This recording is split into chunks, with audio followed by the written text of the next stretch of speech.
felicidade que vamos fazer esse trabalho social na região da Vila Maria, Vila Medeiros, Vila Mulheres, Vila Sabrina. Sou pastor Aline da Assembleia de Deus, aqui na Baquara de Pedreira. Quero agradecer o nosso deputado, Campo Machado, e a dona Vilma Machado também, por essa colaboração que eles estão ali nos ajudando a nossa igreja. Que Deus continue abençoando, dando muita força, muitos anos de vida e abençoando o nosso deputado e a nossa deputada também, que é a dona Vilma Machado. Que Deus continue abençoando vocês. Muito obrigado.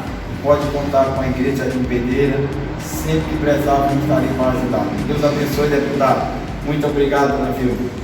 Eu sou diretor-geral da Igreja Silos de Belém, Nelson Macedo. Estou aqui representando o nosso líder espiritual, o missionário Jesus. E em nome de todo o povo, de toda a igreja, eu quero agradecer ao deputado Campos Machado e a dona Vilma Machado por esta doação, que vai nos ajudar muito devido a essa pandemia. Nossas igrejas estão todas fechadas e nós temos muitos irmãos passando necessidades. E essa doação, ela veio nos ajudar imensamente.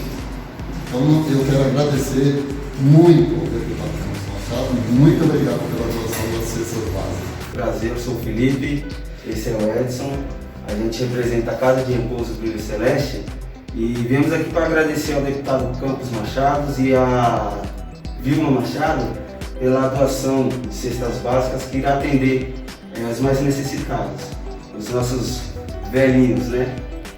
Muito obrigado, que Deus abençoe e é isso aí. Nos procure pelas redes sociais ou pelos telefones. Estaremos todos à disposição de receber a sua contribuição. Eu conto com a ajuda de todos vocês e aqui fica o meu muito obrigada.